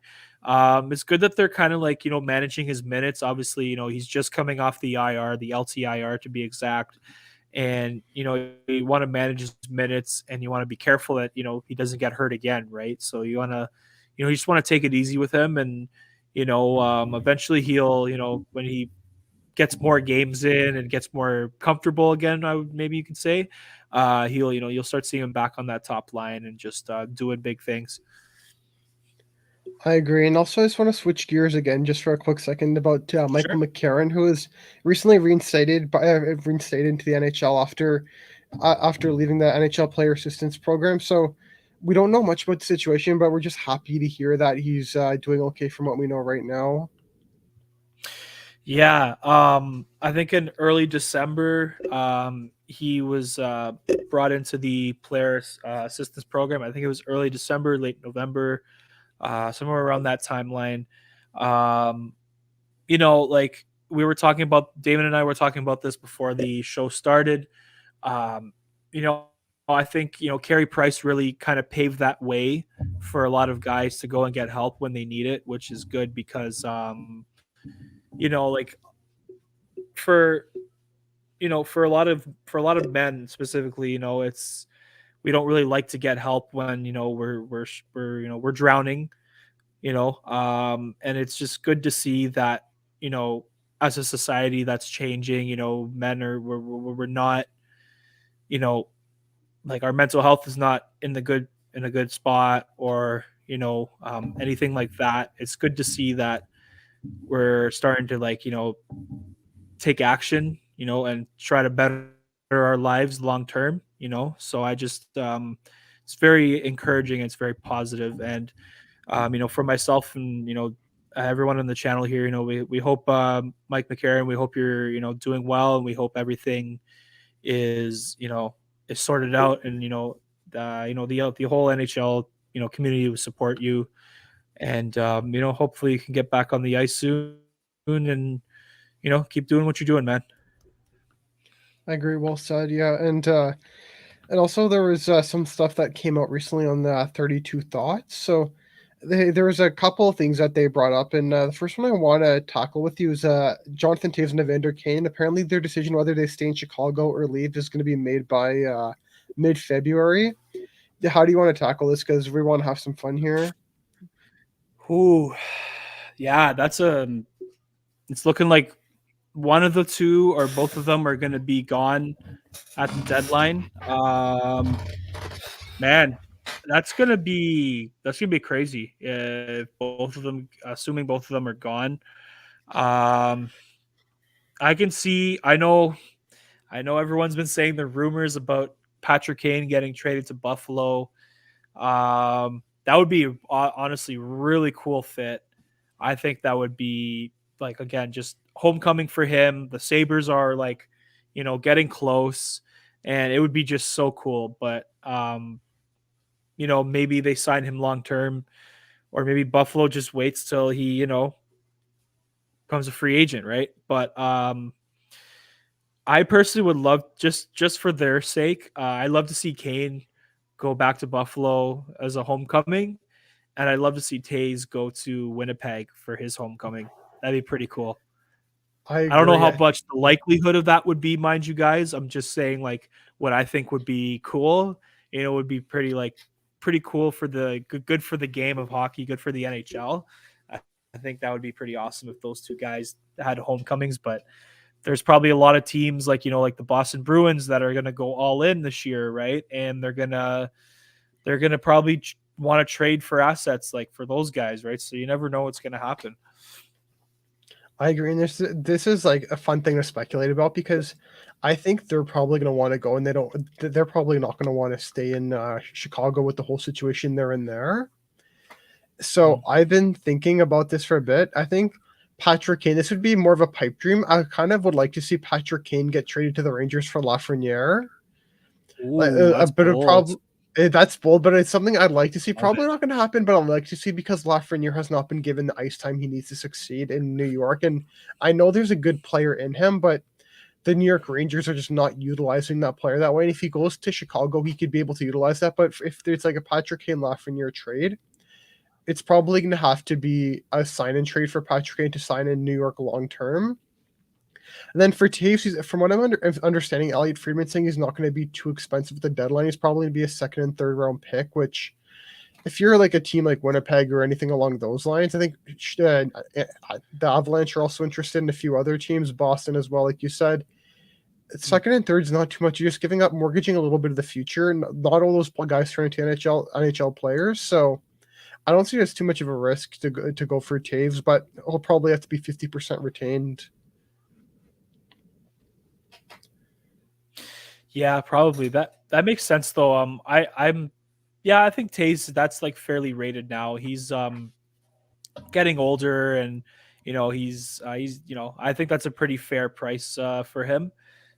Excuse me. I think we were saying earlier, I think like either Boston either gets him or Bo Horvat. I have a feeling they're going to go all in and just do what they have to do, even if they have to mortgage the future.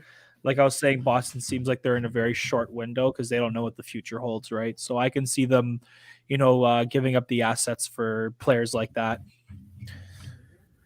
I agree. And also, I just want to take a look at Boston's depth charts right here. I'm actually going to see if Mhm. I'm going to try share screen right here.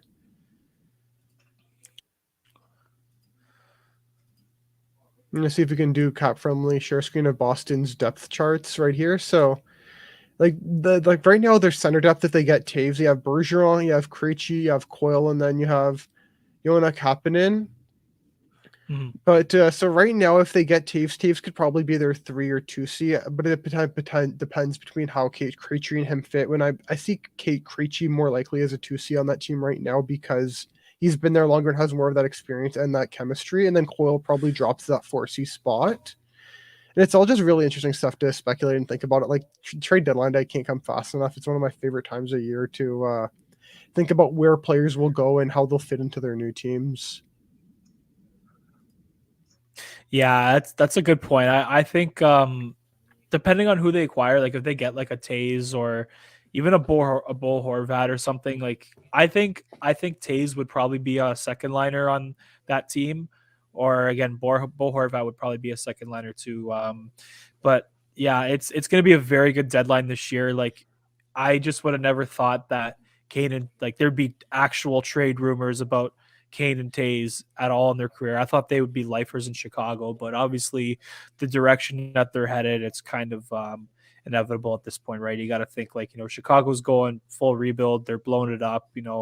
They won 3 cups and, a lot of that core is gone. So, yeah, Chicago's just going to blow it up. And actually, I also have a feeling that if they're traded, they're probably going to retire as Blackhawks. And I want your thoughts on this because they've been in Chicago, like you said, won 3 cups and did a lot there. I have a feeling that after they retire, they're probably going to sign a one-day contract similar to Daniel Alfredson and so many other players in the NHL. Yeah, I can honestly, yeah, I can see that. A lot of teams, it's like an honorary thing, like when they're, ex franchise players, I guess you can say, like when they go elsewhere, they sign like, again, like a 1 day contract just to like, you know, officially end their career with like, their team. Like I can see that happening. I know for a while, Kane and Taze were like frustrated with the direction of the Blackhawks. When they traded, it all started when they traded Panarin, I think, and Kane was like very visibly upset because like Panarin's just look at him now, right? He's just a complete star, right? And then they traded, I think they traded Brandon Saad, and Yeah, for that was kind of Zadorov. like where the frustration. Yes, that's right. Yeah, yeah. That's when the frustration you can tell started to boil over, and there was reports that there were like internally there was a lot of like animosity within locker room towards like some of the decisions that Stan Bowman was making. So yeah, I think maybe a fresh start for them, and maybe one more. Well, maybe not. Well, not one more. They still have quite a few years to play, but maybe a shot at the cup this spring would be something good for them. I agree, and also now I mentioned Stan Bowman. It wants to take me. I want to take like a circle back a bit to like that trade time when like Panarin got traded. I found something really interesting. Apparently, Bergevin, I think it was in the summer of 2015, wanted to sign Panarin because of what he was doing in Russia, and then but Bergevin gave him a bigger offer, and then Panarin apparently saw how well the Blackhawks were doing, and chose the Blackhawks for less money than the Canadians. And I just think Yeah, it's I interesting. did hear Sometimes in a something what about if that. world, what if Panarin was a hub? Because he nearly became one. Oh, you know what? I did. Yeah, I remember hearing they just missed out on him um, around that time, and man, he is just man the skill set that he has too. He's just another guy with like just a great playmaker, and he just like does it all, does so much. Great hands, like man, like again, natural, like a natural goal scorer, playmaker. Like he's got it all. Like it would have been a perfect fit for the Habs, but that sucks. Just thinking about it now. Yeah. But the way that trade tree, you see it break down like the Panarin, like pretty much Panarin. Correct me if I'm wrong.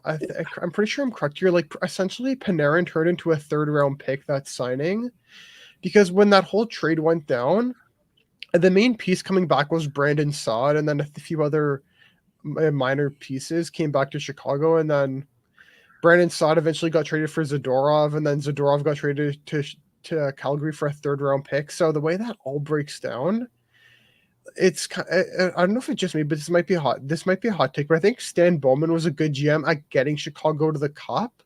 But I think from then on, he just didn't know essentially what to do right after. Yeah, I agree. Like again, he won them the cup in 2010. Like he inherited a mess because I heard Dale Talon, like who was the previous GM, like put the Blackhawks in like cup hell, like sorry, in cap hell.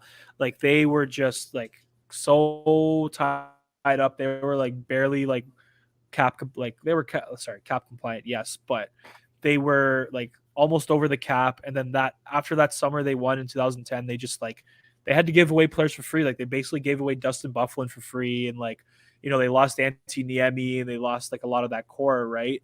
And then Stan Bowman just like built them back pretty strong in like less than 2 years, and then they won in 2013, and that team was just so dominant. I think I heard they only practiced like 5 or 6 times that whole season out of like those 48 games. Like they were just so good that like nobody could stop them. I remember, I think even Andrew Shaw when he was on Spit and Chicklets, I think or when I can't remember if he was on Chicklets or he was on this show, but they someone asked him about it, and they said, was it true that like you guys only practiced like 5 or 6 times that year? And he's like, yeah, like legit, like maybe more than a handful of times, because it was just working. It was just clicking. Everything was working, and they only lost like 5 games that year. It was insane. So yeah, man, it just, and how he again built on that, and then 2 years later won another one. So he did well, but like you said, Damon, I totally agree. He just couldn't, like after that he just didn't know what to do after. I think it felt like he was trying things and it just all blew up in his face. Exactly. Like a point there that I was thinking of also was after that team lost in the bubble to the Vegas Golden Knights, he said, "Yeah, we're gonna tear this up. We're gonna do a rebuild." And then Taves and Kane, of course, I had all that locker room drama started around there. And Yep. then they played better than expected with Pius Suter as their number one center to start the season. And then he goes out and breaks the bank for Seth Jones. Oh, It still makes me yeah, laugh thinking that about this day was, trading away Boakfist and all those good young players for Seth my Jones. god, my god, man, that was just that was a bad contract. But hey, he's an all-star this year, so he's doing something right. He's doing something right, I guess. If he's on the All-Star team, there's some sort of thing that he's doing good. I Even mean, Stuart Skinner's in the All-Star he's game. making a lot of money. Stuart Skinner, yeah. I mean, he's an okay goalie. He gets by, but you know, Jack Campbell isn't doing it for them, right? So Stuart Skinner's kind of held the fort up a bit. Yeah.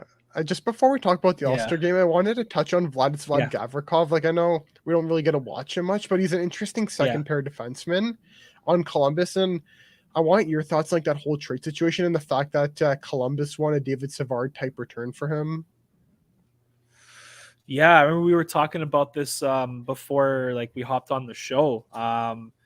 That's an interesting one. I mean, I guess like, David Savard, he's a good second pairing. He can be a top pairing defenseman. He's a top pairing defenseman on Montreal, right? At times. Yeah, at But times is the word. at times, but he's played. Hey, I'll do. Hey, last year he didn't play. He didn't have a great season, but this year he's been pretty consistent, and I gotta throw some respect on his name there. Same But yeah, here. Gavrikov, like he is. Yeah, like I think any team that would like get him, I think he would be a good again middle of the pack defenseman. He can log up a lot of minutes, and he'll probably be a good rental piece for a team in the playoffs this year. I think he'll thrive on a cup contender. I agree. And also a team that's interested that which I find pretty interesting is the Toronto Maple Leafs. Now the Toronto Maple Leafs, I think, is the defense is one of their keys right now for the playoffs because I don't think they've really done a good job in recent years of adding good shutdown defensemen. Also with Jake Muzzin's career being heavily in question, and also TJ Brody out on the IR. What do you Yeah. think could potentially be a price to acquire him? Because it's fun to speculate on prices and just the way the Toronto Maple Leafs are right now. You have Morgan Riley, you have Justin Hall, Timothy Liljegren, Rasmus Sandin, and then you have Mark Giordano, Connor Timmins, and Jordy Ben all there. But I don't think they have enough playoff type defensemen. I think Jordy Ben fits the bill as a shutdown defenseman for the playoffs, and Giordano brings that experience. And Hall is just a very interesting defenseman that I think certain Leaf fans overrate. But I think some people like really like underrate Hall. But like I think he's a okay like third pair guy. But overall, Justin Hall's a very polarizing defenseman to have in the playoffs. Yeah, he's a very polarizing guy. I remember not too long ago. I remember in the COVID shortened season, he looked like everyone thought he was like a Norris Trophy candidate. He looks like he played well. Like I'll give him that. He played well, right? But I don't know what happened. He just kind of fell off a little quickly, right? And yeah, the Leafs their blue line is like going back to like what you said. Like their blue line is a little logjam because they do have all those guys like but like will they get it done in the playoffs? That's the thing, right? So even if they were to get a guy like a Gavrikov, like I mean, I don't even really know what assets the Leafs have at this point in terms of picks and prospects. I know they took some risks, the last few years with certain guys, and I'm like notably like they gave a first rounder for like Nick Foligno 2 years ago, and that like really blew up in their face. But that's the risks you take, when you're trying to win the cup, and you want to acquire players that are good pieces to have, for the down the stretch, right? It was kind of like back then when the Habs took a risk on trading a second rounder for Thomas Vanek, right? And he was great down the stretch, and then playoff time came, and he was like invisible almost, right? So you kind of have to take that risk. But that's the whole thing when it comes to sports, and when you're managing a team, you got to take risks as much as you can, and sometimes it blows up in your face, and sometimes it just pans out like really good. I agree. And I actually have a mock trade for Gavrikov. The more we talk and the more we think about it, I'm thinking that a first round pick for this year's draft is for sure something the Leafs will have to give up for Gavrikov. And also, he's under a reasonable contract, 2.8 million for the rest of this season, and the Leafs currently have just over a million in cap space. And then I'm gonna throw this. I'm gonna throw this out there. I think one of Matthew Nyes or Topi Niemla will have to go back in the other way to Columbus potentially, and maybe Really? another like later round pick. So That's going to be Matthew some. Nyes, Yeah, he's good, Matthew Nyes. He he was good for is. the U.S. in the World Juniors He's a and the good prospect. Olympics. If I'm the Leafs, though, I wouldn't want to trade that guy. He's made some moves, man. He in the hockey world, he's really showed. Like I've seen clips of him in college and stuff, and he plays the game really well. So I don't know if the Leafs would want to take a risk on trading that guy. Right? I would personally. It's a hard position because the Leafs, you got to think like they kind of have to try and go for it, but at the same time, it's like you don't want to give up a prospect like that, right? Yeah. Because also when he comes out of college, a lot of it depends on if he signs in the Leafs. The way they're built, a good point you brought up. They have to rely a lot on their prospects and drafting players on entry level contracts that can contribute to the NHL once they start playing in the NHL. Mm-hmm. For sure, yeah. There's a lot of I mean, with how their cap situation is, and yeah, they got to really rely on the young guys. And like Nick Robertson was looking pretty good for them, and now he's out for the year with a shoulder injury, which is a pretty crappy situation for them. But it's just part of the game, right? Yeah.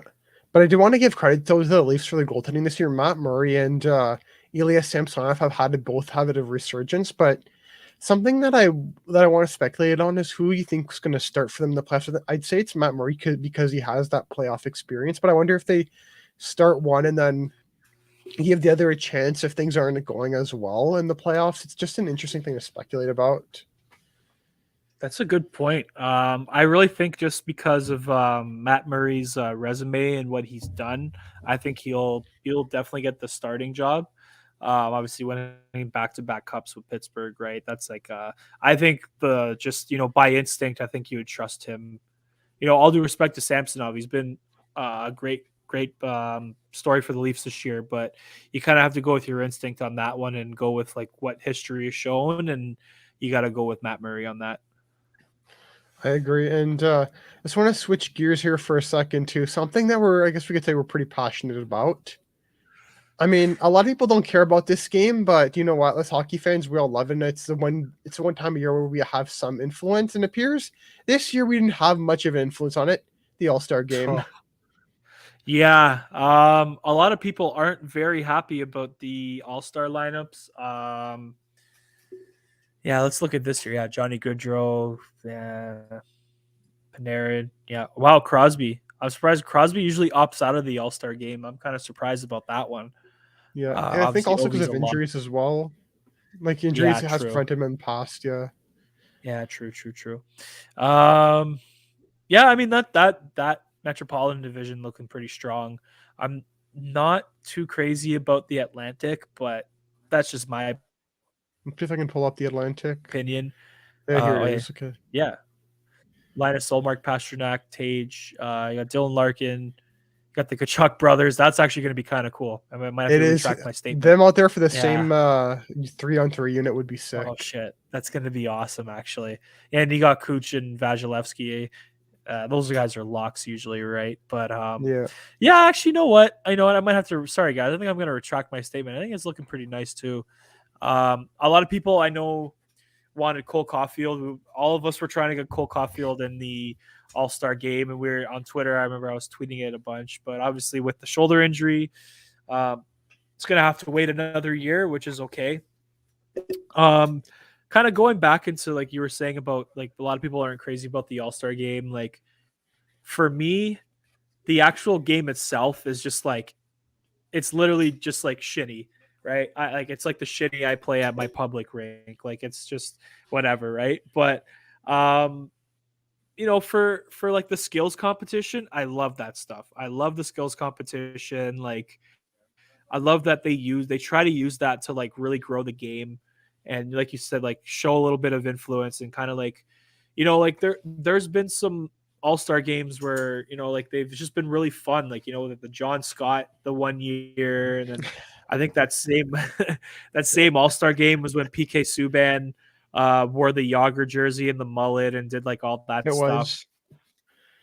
And I thought I thought that was great. Like I thought that was great for hockey. Like Patrick Kane with like the Superman thing, like way back when, and Carey Price like turning his back on the breakaway and like making it like that stuff is like what you need for hockey. And I think Even like Evander Kane said, like there's a lot of like guys in the league have to start showing more personality because there's a lot of it there. And I know like Dale Weiss has said that a lot too. Like on this show, there's a lot of guys with great personalities. It's just they're not allowed to show it. And I think the league needs more of that. And that's why a guy like Trevor Zegras is a great example of like why he's so popular is because like he just bees him. He just acts like himself. He just doesn't really care. He just he's funny. Like the kids love him, and like the younger fans. Like he's growing like the younger fan audience, and you need guys like that. You need ambassadors for the game like that, and even like PK Subban too, right? Back in the day, and you need guys like that to make hockey fun, and that's how you're going to attract future fans, right, and young fans. I agree, and like that's one of the biggest things with the All-Star game. It's like you said, it's a big way to grow the game. But like the thing with Zegras last year, like that was so fun to watch as a hockey fan. It might not be like in the popular opinion, but the person he scored that goal on, where he like put on that, I think it was the bench. I don't know if it was bench warmers or the dodgeball. Dodgeball. Oh Yeah. Oh yeah, You can dodge a Dodgeball. wrench. You can dodge a ball. Yeah, the Dodge Wrench. Yeah, Love that movie. yeah, that was a funny movie. I think it was with Amazing. I remember Vince yeah, Vaughn, Ben Vince Stiller. Vaughn and Ben Stiller. Yeah, the good old Yeah. comedy actors. Like he had Oh to put on man, that that was a jersey, solid and movie. he scored a nice goal against Wyatt Russell, a new U.S. agent from Marvel. Like that was pretty cool. Like to get a Hollywood celebrity out there, and you had Machine Gun Kelly and Megan Fox, who let's just say might not be the biggest on. Actually at the All-Star game supporting it. You know Like what's you need that kind of crazy? representation. Mm-hmm. Exactly, man. I remember like the one year when the All-Star game was in Los Angeles. I think it was 2017, and they had like a celebrity hockey game, and like Chris Pronger. There's like the famous picture of like Chris Pronger like body checking like Justin Bieber in the boards, and they're like laughing and shit. Like that's like the stuff that like, and I was like, that was a really successful All-Star game that year, and I like really enjoyed that. And they gotta do stuff like that more often and just make it fun. And that's like, I mean, like the game itself, the All-Star game itself is kind of lame, but like just the skills competition is like always the best. Just like in every other sport. Like I love the NBA slam dunk contest and the skills competition there. I love the home run derby in baseball, and I mean the Pro Bowl in the NFL is a joke, but like the other leagues, like again, they do it right, and that's how you grow the game, right? And I think the NHL is it's great that they do stuff like that. I agree, and also like just growing the game itself is I just think like hockey is one of those sports that should be bigger, but I just feel like the NHL's Should lacked be. in growing the game, and yeah, it's like you said. But also, the Pacific Division I think has a pretty interesting team. I still can't believe Stuart Skinner's an all-star of all goalies. That's awesome though. I mean, Logan Yeah, Thompson. Yeah, I'm not surprised about Logan Thompson too. I think Stuart he's winning the Skinner's Calder. not Hot bad. take. Yeah, I mean, I think he could. Like, I looked at his numbers and like they're pretty good. They're not like lights out. They're not dynamite, but you never know, right? I mean, there's Matty Beniers who's looking really good. Oh yeah, him and Um, McTavish as yeah, well. yeah, they're pretty unreal. So you never know. I mean, I'm not saying no to that completely. It could happen, right? But you never know. I mean, looking at this roster here, wow, no Trevor Zegras in the All Star. Wow, I'm Just surprised allowed. that the NHL allowed that. Yeah, I don't know how that was allowed. Wow, That's a crime against how did that humanity. like slide, dude? That I didn't even realize that. Like, I only really saw the Atlantic one. Like, I kind of like was on Instagram the other day. I was kind of like skimming through like the rosters. Wow, I can't believe the NHL like let that slide. That's That's interesting, man. Because that's a guy you want there. Like, we're just talking about that. Like, wow, Yeah. that's a shame. You know what though? He'll probably still be there to some capacity, but it won't be obviously like he won't be on the ice or anything. But I have a feeling he'll probably just surprise everybody and like do like just show up or something. I don't know. We'll see. Hopefully his influence somewhat, at least at the very least, I hope his influence is somewhat still there with him doing all those crazy trick shots in the skills competition. Oh, absolutely, man. Yeah, for sure. We'll see though. It should be. Let me see. Oh yeah, Seth Jones. I think Max Domi should have been on there before Seth Jones. In my I honest opinion. agree. That's maybe a hot take, but I think he should have. Absolutely. Max Domi is having a fantastic year in Chicago. I'm so happy for him, to kind of resurge his career like that after, a couple of off seasons. Columbus and, I guess you say Carolina for like half the year. He didn't really do too much there, but He it eliminated sucks, Boston, which but was nice. that's true. I like that he did that. He scored the goal, I think, in Game 7. He scored a pretty clutch goal. I think it was 2 goals, if I'm It correct, was but 2, yeah. might have been 2 I goals. remember him Yeah. and Paul both had 2-goal games on that day where we had a couple of Game 7s. Oh, yeah. Nick Paul against the Leafs. Yeah, that was awesome. Mississauga boy scoring 2 goals against the Leafs. That's nothing better than that. Looking Yeah. at this here, too. Yeah, Kirill the Thrill. Yeah, he's a lock for the All-Star. I love that guy. He's so funny, like with the way he like. I think I heard Nick Bonino say something like apparently like his first like Kirill's like first training camp with Minnesota, he was like went up to the coach and he's like, I don't want to play with the shit players. I want to play with like the top line players. And like it was just like the funniest thing I ever heard. I'm like, wow, he's like so open and honest that I'm like, wow, not many guys would say that, Oh, And then like oh, there was like oh my God. I think it Imagine he was said that to an old school coach. oh god, if you said that to Tortorella, Tortorella will be I would like, not. "You're going down to the minors today." Like how Tortorella would lose it with them Oh if he man, did that. Tortorella's face would have turned like red, like tomato red. Oh, but I remember seeing this one clip on like TikTok with Kirill, and it was so funny. And I think they were like practicing somewhere. I think it might have been for like the Winter Classic game, and he was like one of his teammates like next to me shot the puck, and he's like, "You have to hit net. You not hit net." It was the funniest thing ever. I was like, I still see it show up on my For You page sometimes, and it's like the funniest thing ever. He's like, "You have to hit net. You have to hit net. Hit net." He's apparently a crazy guy. He's a crazy guy in the room. So I love Kaprizov. He's something special. Same here. Yeah. And UC Sauer is also Yeah. going is pretty good. Like he's had a good Yeah, season for Nashville, but Nashville's defense just isn't what it was. No, not anymore. Like I was saying earlier, like they kind of had their short window, and now they're like, and like a bubble team, like maybe an outside like last wild card seed team, right? They're not. Unfortunately, it sucks though, but they're not what they used to be, unfortunately. So, yeah. Yeah, and then you also have Tarasenko who's going, and Tarasenko's had a bit of a resurgence. I think the past 2 seasons, ever since there was all that drama with him in 2021 about requesting a trade, he's really turned it around. Yeah, he wanted the C on his jersey, and they picked O'Reilly over him, and he obviously like wasn't really happy about that, and like I could kind of understand, like, a guy who's been with the team for really long, like Tarasenko's been there for almost 10 years now, right? And that would suck, right? Like he loses out on the C, but I don't know if it was really, he should have maybe made a fuss about it, but it is what it is, right? Yeah, Clearly, but at least Winnipeg has 2 players. Yeah, Winnipeg. Yeah, Josh Morrissey's a good defenseman. He's like one of the best defensemen in the league. He's I agree. unbelievable. He's so Obviously, underrated. Connor Hellebuck is just extremely underrated, man. He's like he just kind of like went under the radar for quite a while. He was always like really good, but like really quiet about it. But I find a lot of the players in Winnipeg are underrated too. Like Kyle Connor is like the most quiet like 36 goal scorer in the league. That guy is again a guy with such a skill set and just a great player, and like no one ever talks about him. So underrated. Yeah, that I agree, and also I'm pretty sure also Hellebuck is having a Vezina type season as well. And someone else I want to touch on is Pierre-Luc Dubois as well.